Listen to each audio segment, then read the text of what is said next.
Price the Lord. Mizpah reformation church சார்பாக உங்கள் யாவரையும் இந்த மகிமை நேரம் நிகழ்ச்சிக்கு வரவேற்கிறோம். இன்றைக்கு போதகர் ரெவரண்ட் ஜேக்கப் ராஜ் கபூர் அவர்கள் உங்கள் மத்தியில் ஆழமான சத்தியத்தோடு உங்களை சந்திக்கும்படியாக வந்திருக்கிறார். தேவன் வெளிச்சமாய் இருக்கிறார்.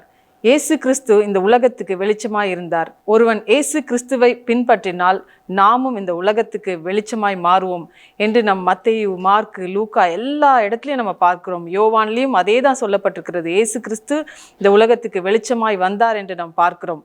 இந்த வேளையில் இந்த நிகழ்ச்சியை பார்த்து கொண்டிருக்கிற ஒவ்வொருவருடைய வாழ்க்கையிலும் தேவன் அந்த வெளிச்சத்தை நம்ம மேல உதிக்க பண்ண போகிறார். நம்மளுடைய எல்லா பிரச்சனைக்கும் தேவன் இன்றைக்கு ஒரு பதிலை கொடுக்க போகிறார். தொடர்ந்து இந்த நிகழ்ச்சியை பார்த்து ஆசீர்வாதத்தை பெற்றுக்கொள்ளுங்கள். ஆமேன்.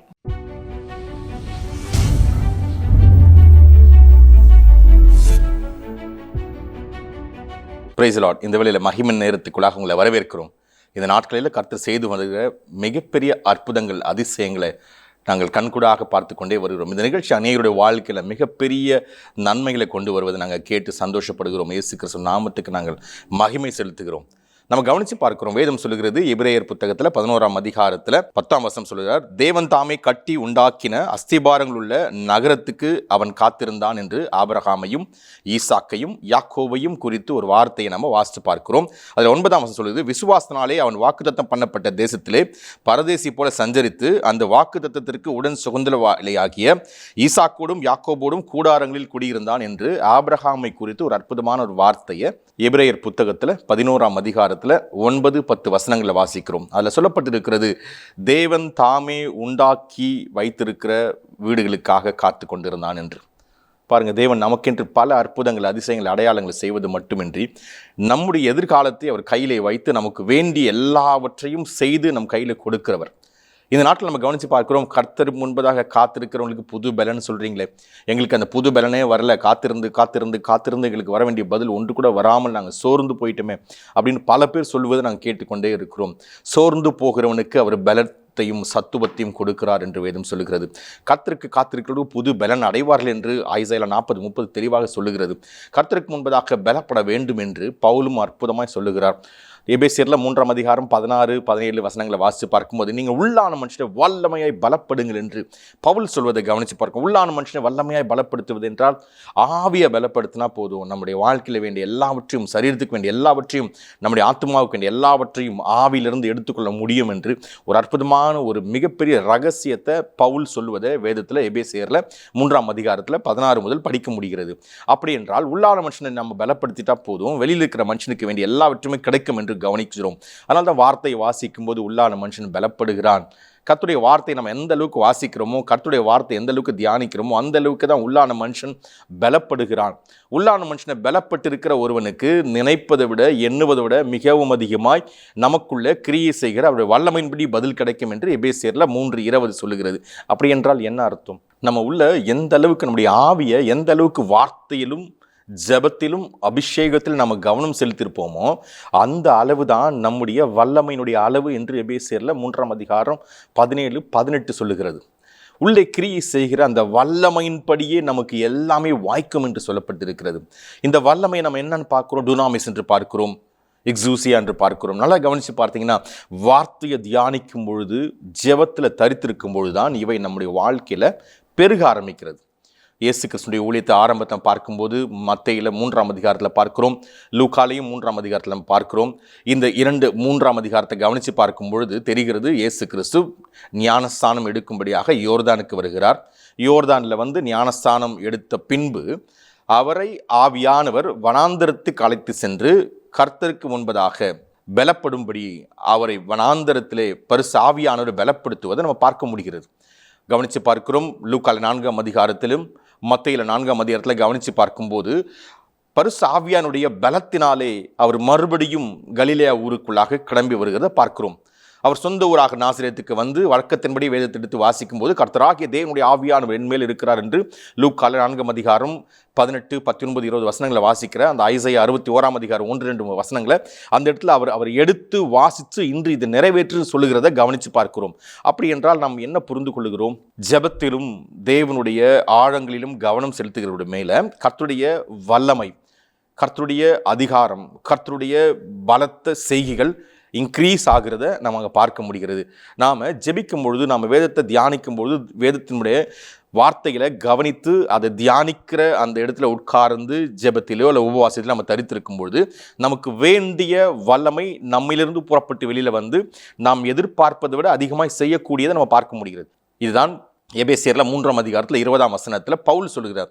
நினைப்பதை விட, எண்ணுவதை விட, ஆங்கிலத்தில் சொல்லப்பட்டிருக்கிறது, ட்ரீம் பண்ணுறதை விட, இமேஜின் பண்ணுறதை விட அளவுக்கு அதிகமானதை கட்டவிழ்க்கக்கூடிய வல்லமை நமக்குள்ளே உள்ளான மனுஷனை பலப்படுத்தும் போது உண்டாகிறது. இப்படி சொல்லப்பட்டிருக்கிறது. அப்படின்னு நம்ம என்ன ஈஸியான ஒரு ஸ்டெப் பாருங்கள். நம்ம என்ன செய்து கொண்டு இருக்கிறோம்? இதன் மேலே ஃபோக்கஸ்டாக இருக்கிறோமா? நம்ம ஏசாயா 40ஆம் அதிகாரத்தில் வாசிக்கும் போது கர்த்தருக்கு காத்திருக்கிற புது பலன் வரும் என்று சொல்லப்பட்டிருக்கிறது. இளைஞர்களும் எல்லாருமே சோர்வடைந்து போய் விடுவார்கள், ஆனாலும் கர்த்தருக்கு முன்பதாக காத்திருக்கிறவர்களுக்கும் புது பலன் அடைவார்கள் என்று சொல்லப்பட்டிருக்கிறது. அந்த அளவுக்கு மற்றவர்களால் முடியாததை செய்யக்கூடியதை ஜெபத்திலும் வார்த்தையிலும் தியானிக்கிறவங்க, தரித்திருக்கிறவங்களுக்கு இப்படி ஒரு வல்லமை உள்ளே கிரியை செய்யும் என்று சொல்லப்பட்ட வாக்கு தத்தங்களை நாம் தெரிந்து கொண்டு அதன் மீது கவனம் செலுத்தினா நம்முடைய வல்லமையை வேறு விதமாக செயல்படும். வல்லமை என்று சொல்லும்பொழுது பிசாசுகளை துரத்துவது மட்டுமல்ல, அற்புத அதிசய அடையாளங்கள் செய்வது மட்டுமல்ல, நம்முடைய வாழ்க்கைக்கு வேண்டிய எல்லாவற்றையும் கட்டவிழ்க்கக்கூடியதும் இதே வல்லமைக்குள்ளே இருக்கிறது. 2 பேதுரு 1ஆம் அதிகாரம் 3ஆம் வசனம் அப்படி தான் சொல்லுகிறது. பேதுரு சொல்லும்போது சொல்லுகிறார், நீங்கள் உங்கள் உள்ளான மனுஷனில் பலப்படுவது போல நமக்குள்ள கிரியை செய்கிற அவருடைய வல்லமையின்படியே நமக்கு வேண்டியது எல்லாவற்றும் தரக்கூடியது அவருடைய திவ்ய வல்லமையில் இருக்கிறது என்று சொல்லியிருக்கிறது. அவர் அறிகிற அறிவினாலே ஜீவனுக்கும் தெய்வ பக்திக்கும் வேண்டிய யாவற்றும் அவர் திவ்ய வல்லமை நமக்கு கட்டவிழ்க்கிறது என்று தான் 2 பேதுரு 1ஆம் அதிகாரம் 3-4 வசனங்கள் சொல்லுகிறது.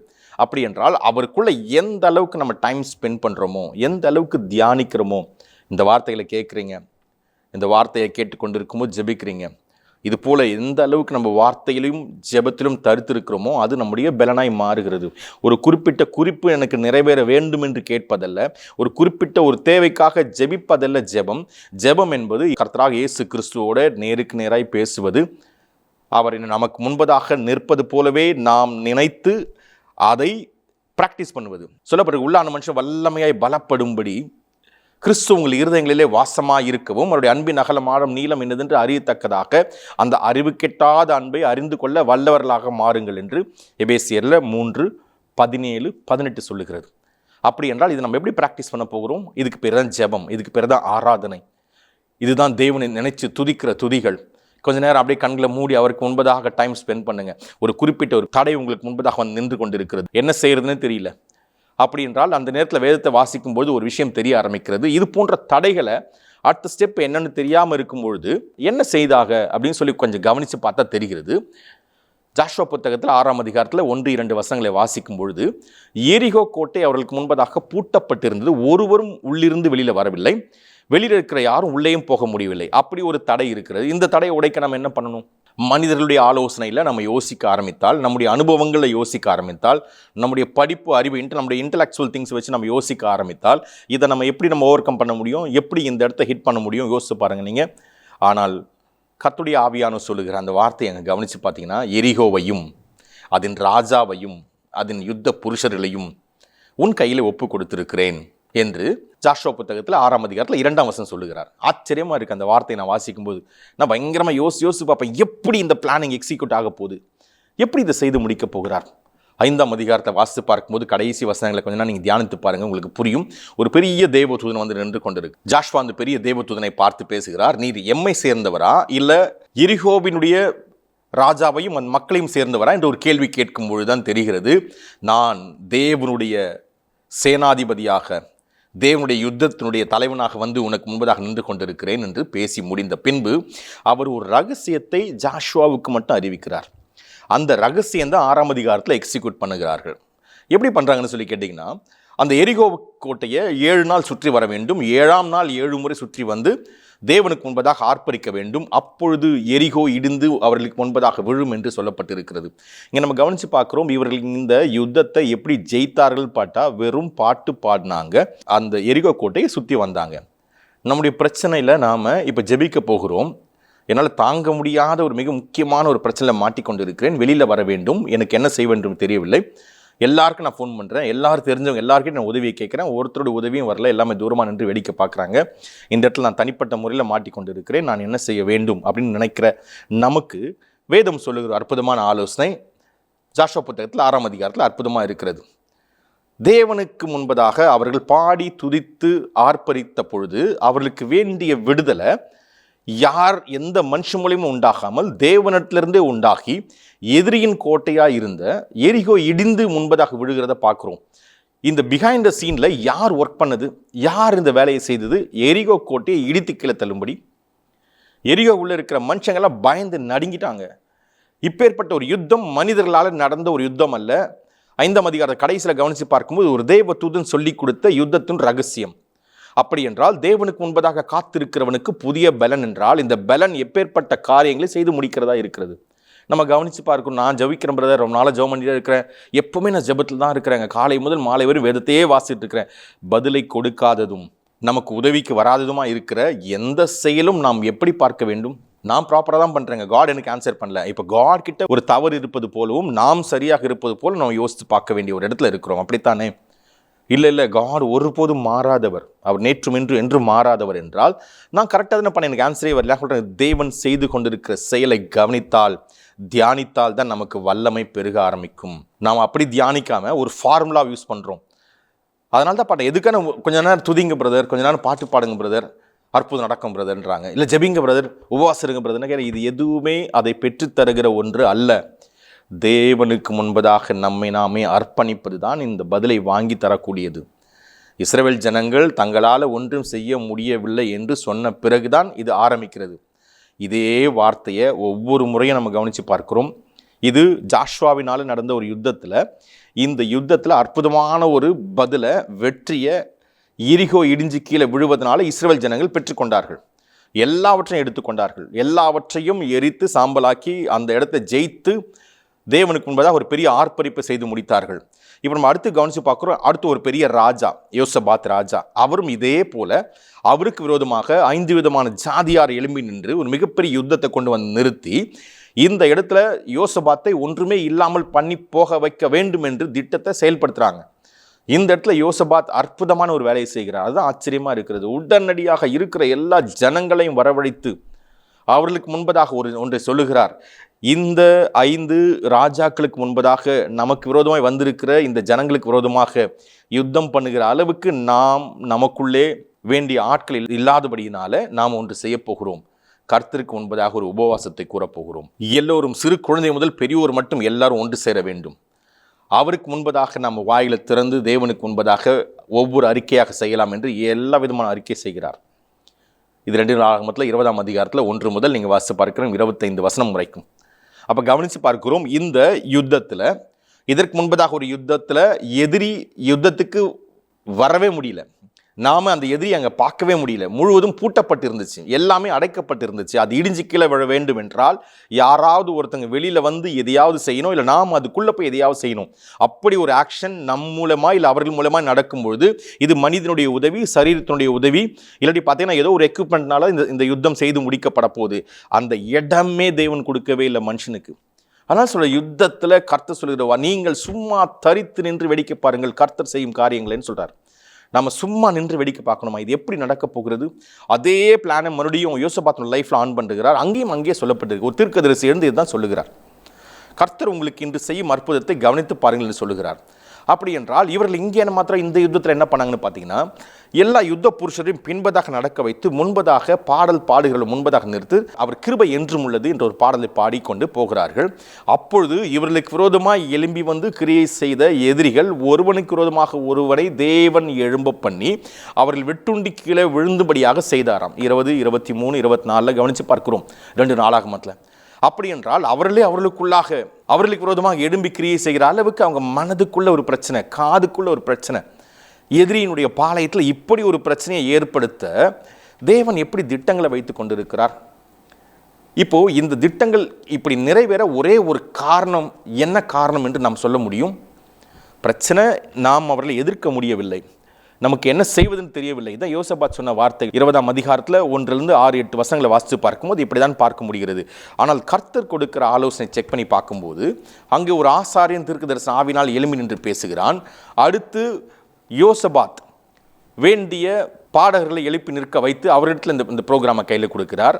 அப்படி என்றால் இந்த இடத்துல தேவனை ஆராதிக்கும் பொழுது ஆராதனையின் நேரத்தில் இயற்கைக்கு அப்பாற்பட்ட சூப்பர் நேச்சுரல் பீயிங்ஸ், இயற்கைக்கு அப்பாற்பட்ட ஜீவன்கள் அந்த யுத்தத்தில் இறங்கி எதிரிக்குள்ளே சென்று எதையோ ஒன்றை மாற்றி அமைக்கிறத அந்த யுத்தத்தினுடைய ரிசல்ட் நம்ம பார்க்க முடிகிறது. எல்லாரும் வெட்டுண்டு விழுந்தார்களாம். ஒரு எதிரி கூட இல்லாத அளவுக்கு எப்படி வெட்டுண்டிக்குள்ள விழ முடியும்? அப்படி என்றால் இந்த பிளானில் ஹோலி ஸ்பிரிட் எப்படி லீட் பண்ணுறாருன்னு நம்ம கவனிக்க வேண்டிய ஒரு இடத்துல இருக்கிறோம். நாம் பண்ணுறோம் ஜெபம், ஆனால் ஜெபத்துக்கு பதில் எப்படி வரப்போகிறது? ஆண்டவரே அந்த மனுஷன் மூலமா எனக்கு பதில் வரணும், ஆண்டவரே இதனால் எனக்கு வேலை வரணும், இவர்கள்கிட்ட எனக்கு பதில் வரணும், இப்படி தான் நம்ம ஜெபிக்கிறோம். இல்லை நம்ம ஜெபித்த பின் இப்படி தான் எதிர்பார்க்கிறோம். ஆனால் தேவன் வைத்திருக்கிற திட்டமே வேற.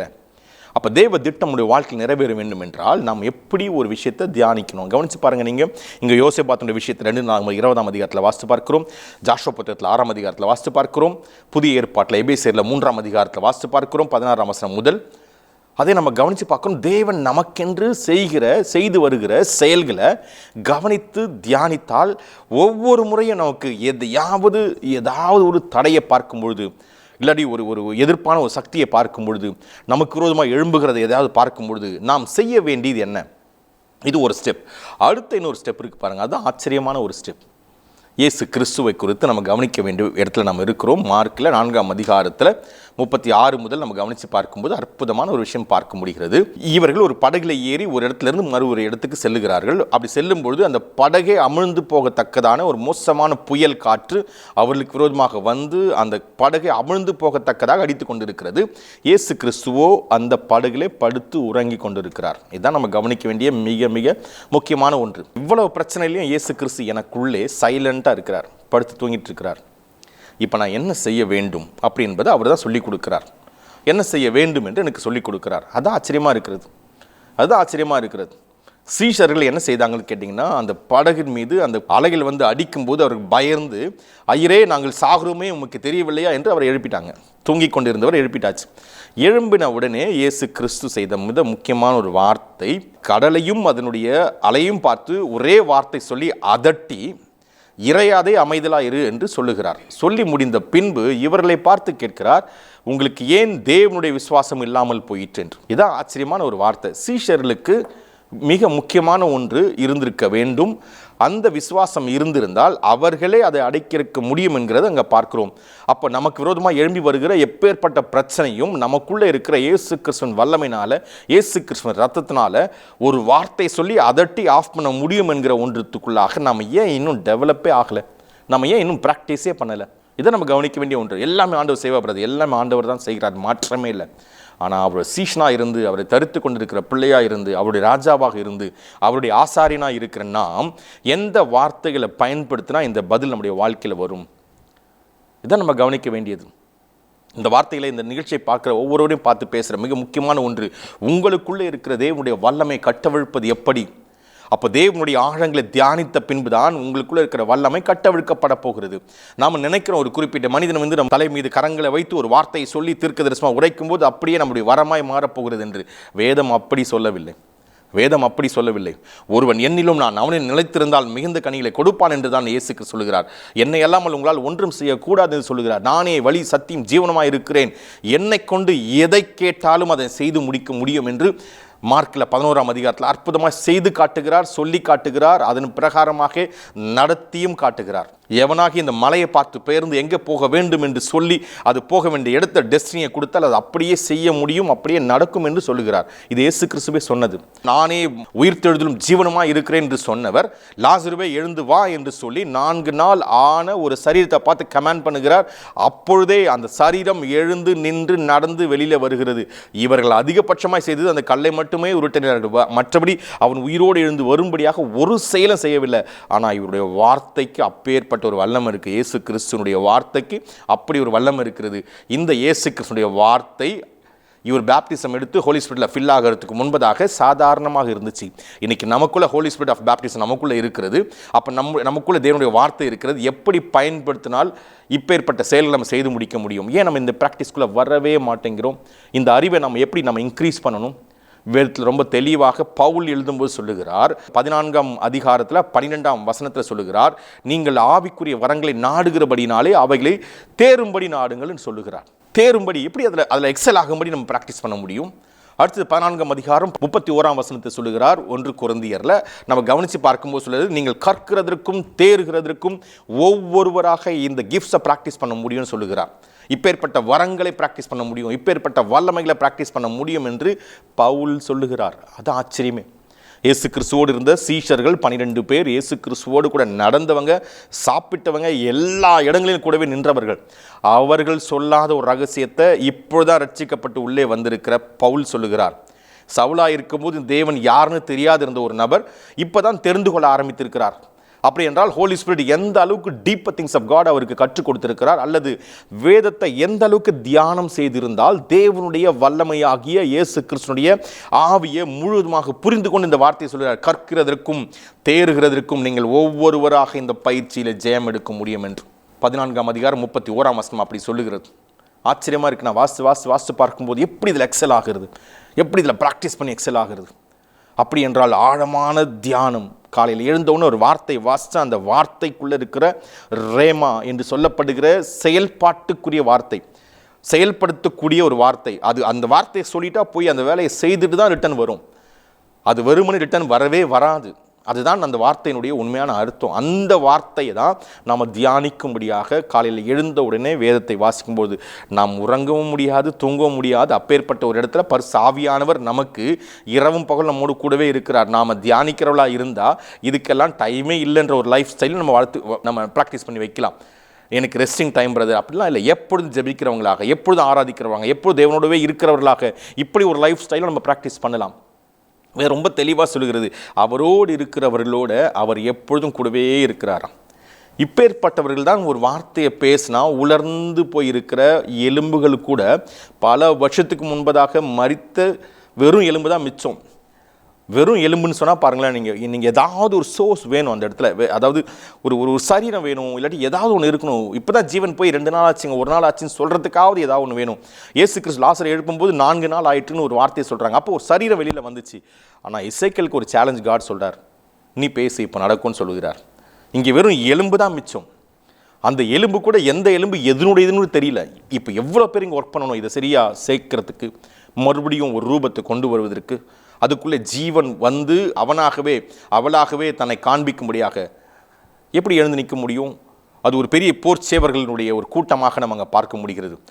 பெரிய சேனையாக எழும்பி நின்றார்னு சொல்லப்பட்டிருக்கு. அப்போ ஒரு சேனைக்குள்ள எப்படி இந்த துண்டுகள்லாம் ஒன்று சேர்க்கக்கூடிய அளவுக்கு ஏஞ்சலுக்கு எல்லாமே ஓப்பன் ஆயிருக்கு. எசேக்கியேல் பேசும்போது ஏஞ்சலுக்கு எல்லாமே ஓப்பன் ஆயிடுச்சு. எல்லாரும் வந்து சேர்ந்துட்டாங்க, எல்லாரும் வந்து சேர்ந்தாச்சு.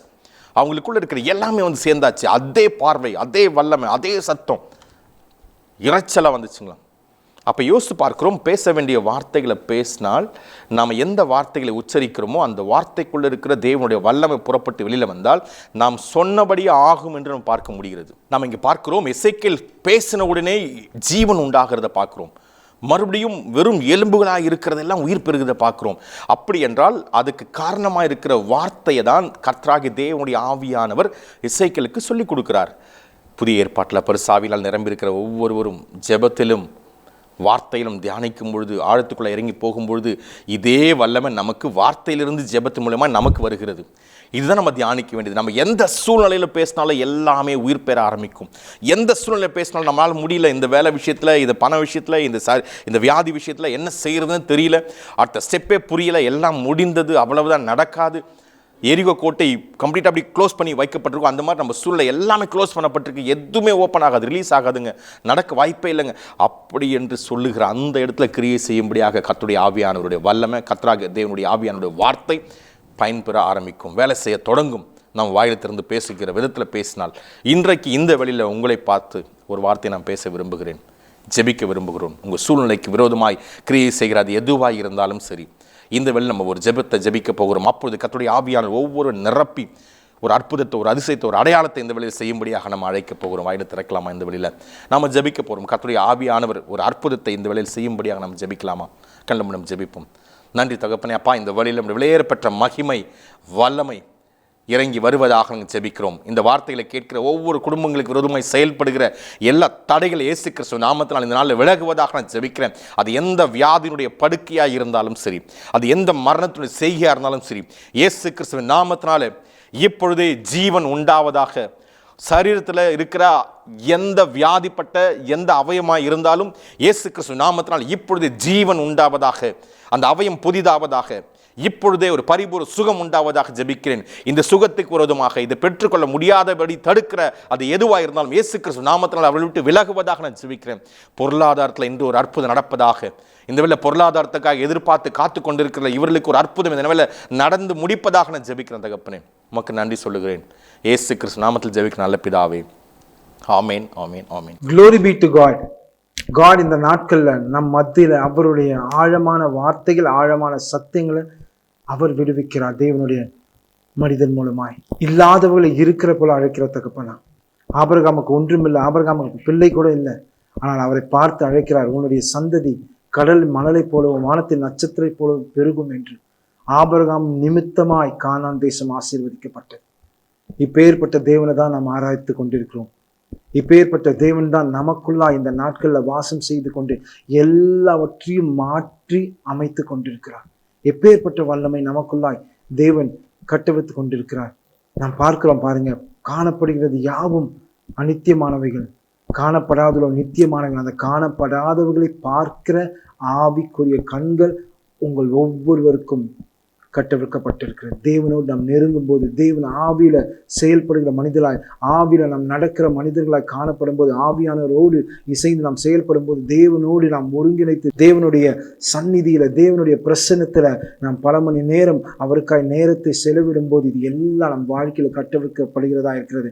அவரும் நாமும் ஒன்றாய் இருக்கிறோம் என்ற வாழ்க்கை, இது வெறும் வார்த்தை மட்டுமில்லாமல் வாழ்க்கையாய் மாறி அவரோடு இசைந்து செயல்படுவர்களாய், அவரோடு சேர்ந்து நடக்கிறவர்களாய், அவர் நமக்குள்ளாய் வைத்திருக்கிற மகிமை இந்த நாட்களில் கட்டவிழ்க்கப்பட்டு தேசம் எல்லா இடத்திலும் இந்த சத்தங்கள் கேட்கிற வண்ணமாக அவர் நம்மை அப்படிதான் மாற்றி வைத்திருக்கிறார். இப்படிதான் பல சாட்சிகளை கேட்டுக்கொண்டே வருகிறோம்.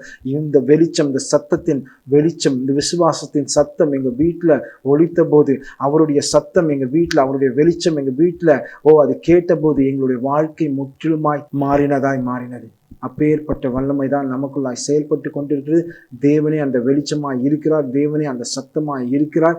அவர்தான் இந்த நாட்களில் இந்த அற்புதத்தை, அதிசயத்தை நம் மத்தியில கட்டவிழ்க்கிறாய் அவர் இருக்கிறார். பல சாட்சிகளை நம்ம கேட்டுக்கொண்டே இருக்க போகிறோம். பல ஃபோன் கால்ஸ் வந்து கொண்டே இருக்கிறது. இது எல்லாவற்றிலும் தேவன் செய்த நன்மையை, மகிமையை நாங்கள் துதிக்கிறோம், ஆராதிக்கிறோம். எங்களுடைய சபையாகிய மிஸ்பா ரெஃபர்மேஷன் சர்ச் என்பது சென்னை பட்டணத்துல அம்பத்தூர் என்ற பகுதியில், புதூர் என்ற இடத்துல, பால்நகரில் 22வது அவனியில் அமைந்துள்ளது. எங்கள் சபையில் ஒவ்வொரு வாரமும் புதன்கிழமை மாலை இரவு 10 மணி முதல் 12 மணி வரைக்கும் வேத வகுப்பு நடைபெறும். ஒவ்வொரு வெள்ளிக்கிழமையும் இரவு 10 மணி முதல் அதிகாலை 1 மணி வரைக்கும் காத்திருப்பு ஜெப கூட்டம் நடைபெறும்.